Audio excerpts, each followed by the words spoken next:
हाँ तो प्यारे बच्चों, कैसे हो आप सब। उम्मीद करते हैं आप सब अच्छे होंगे और आपकी पढ़ाई भी बहुत अच्छी तरह चल रही होगी। इस वीडियो में हम देखने जा रहे हैं चैप्टर 10 प्रकाश परावर्तन एवं अपवर्तन।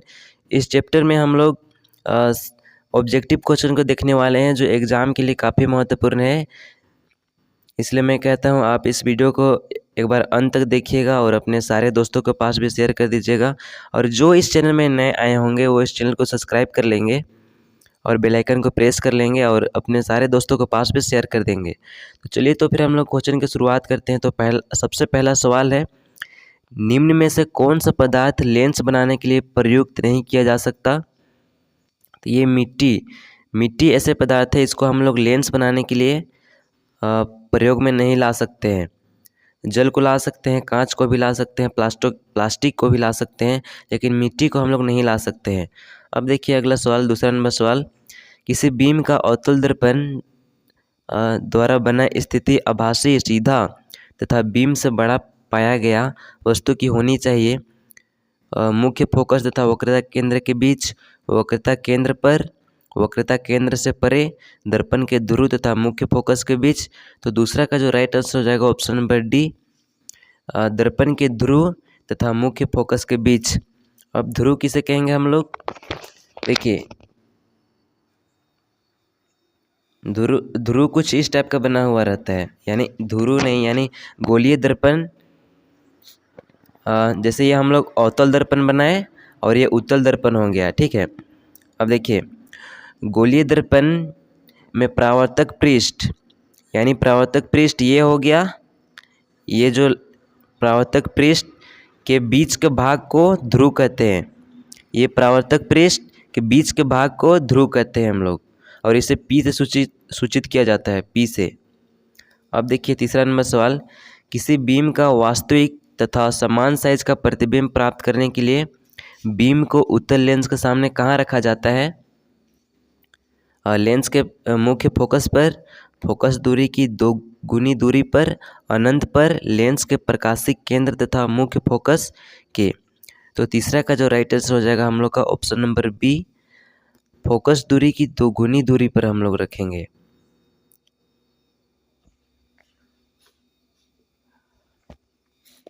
अब देखिए चौथा नंबर सवाल, किसी गोलीय दर्पण तथा किसी पतले गोलीय लेंस दोनों की फोकस दूरी 15 सेंटीमीटर है।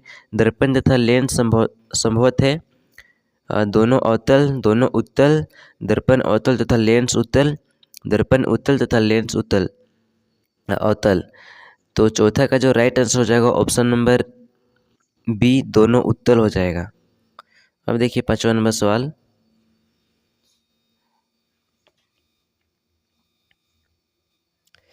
किसी दर्पण से आप चाहे कितनी ही दूरी पर खड़े हो, आपका प्रतिबिंब सदैव सीधा प्रतीत होता है। संभवतः दर्पण है, तो ये या तो समतल या तो उत्तल है, यानी ऑप्शन नंबर डी इसका राइट आंसर हो जाएगा। किसी शब्दकोश में पाए गए छोटे अक्षरों को पढ़ते समय आप निम्न में से कौन सा लेंस पसंद करेंगे। तो हम 5 सेंटीमीटर की फोकस दूरी का एक उत्तल लेंस पसंद करेंगे, यानी इसका right answer option number C हो जाएगा। अब देखिए 7 नंबर क्वेश्चन, किसी गोलीय दर्पण की फोकस दूरी उसकी वक्रता त्रिज्या की क्या होती है। तो ये होती है आधी, याद रखिएगा। 8वां नंबर सवाल, गोलीय दर्पण की फोकस दूरी और वक्रता त्रिज्या में क्या संबंध है। तो इसका जो राइट आंसर हो जाएगा ऑप्शन नंबर ए, आर बराबर 2 × एफ।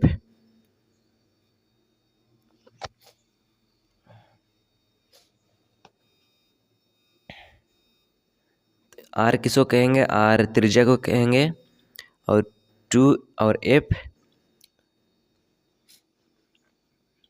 फोकस हो जाएगा। अब देखिए 9 नंबर सवाल, एक गोलीय दर्पण की वक्रता त्रिज्या 32 सेंटीमीटर है, यानी आर जो है 32 सेंटीमीटर है, तो उसकी फोकस दूरी क्या होगी। तो इसको क्या कीजिएगा, 32 का आधा क्या होगा, 32 को हम लोग 2 से डिवाइड कर देंगे, तो क्या होगा, तो 16 आंसर आएगा ना। 2 × 2, 2 × 6 = 12, ये कटा, यानी 16 इसका राइट आंसर हो जाएगा, यानी ऑप्शन नंबर ए हो जाएगा इसका राइट आंसर। अब देखिए 9 नंबर सवाल, उत्तल दर्पण द्वारा बना प्रतिबिंब सदैव होता है। देखिए ये हो गया अवतल दर्पण, ठीक है। अवतल दर्पण में इधर वास्तविक, अवतल दर्पण का बायां साइड वास्तविक और उल्टा बनेगा, और इसका अवतल दर्पण का दूसरा साइड यानी दाहिना साइड आभासी तथा सीधा प्रतिबिंब बनेगा। तो हम लोग को पूछा है उत्तल दर्पण द्वारा बना प्रतिबिंब सदैव होता है, तो 10 का जो राइट आंसर हो जाएगा ऑप्शन नंबर डी, सीधा होगा, सीधा। इधर बोले थे ना आभासी तथा सीधा होगा, अब उसको ध्यान रखिएगा। अब देखिए 11 नंबर सवाल, लेंस की क्षमता का एसआई मात्रक क्या है। लेंस का एसआई मात्रक, लेंस की क्षमता का एसआई मात्रक, तो इसका जो राइट आंसर हो जाएगा option number D, option number B, dioptre होता है इसका राइट एसआई मात्रक, डायोप्टर। अब देखिए 12 नंबर सवाल, वाहनों के पश्य दर्पण के रूप में किस दर्पण का उपयोग किया जाता है। वाहन में पीछे का दृश्य देखने के लिए हम लोग कौन सा दर्पण का उपयोग करते हैं पीछे का दृश्य देखने के लिए, तो इसका जो राइट आंसर हो जाएगा ऑप्शन नंबर बी, उत्तल दर्पण। उत्तल दर्पण का प्रयोग करते हैं वाहन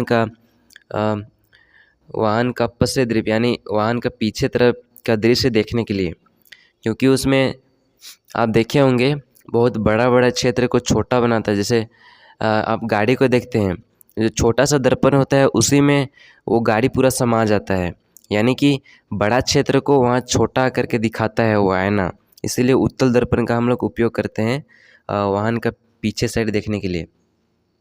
अब देखिए 13 नंबर सवाल बोल रहा है, वाहनों के अग्र दीपों में किस दर्पण का उपयोग किया जाता है, यानी हेडलाइट में कौन सा दर्पण का उपयोग करते हैं, तो इसमें हम लोग अवतल दर्पण का उपयोग करते हैं, अवतल दर्पण का उपयोग, यानी ऑप्शन नंबर ए इसका राइट आंसर हो जाएगा।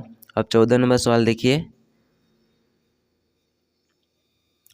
14 नंबर सवाल पूछ रहा है, सोलर कुकर में किस गोलीय दर्पण का उपयोग किया जाता है, तो सोलर कुकर में भी हम लोग अवतल दर्पण का उपयोग करते हैं, यानी ऑप्शन नंबर ए इसका राइट आंसर हो जाएगा। अब देखिए आप 15 नंबर सवाल, लेंस की क्षमता और उसकी फोकस दूरी में क्या संबंध है। लेंस की क्षमता और उसके फोकस दूरी में क्या संबंध है, तो 15 का हो जाएगा P बराबर 1/f, इसका right answer option number A हो जाएगा। तो बच्चों कैसे लगा आपको, आप सबको ये वीडियो, अगर अच्छा लगा तो अपने सारे दोस्तों के पास भी शेयर कीजिए और लाइक और सब्सक्राइब भी कीजिए, और जो इस चैनल में नए आए होंगे आप चैनल को सब्सक्राइब कर लेंगे और बेल आइकन को प्रेस कर लेंगे। तो चलिए, तो फिर हम लोग मिलते हैं अगले वीडियो पर।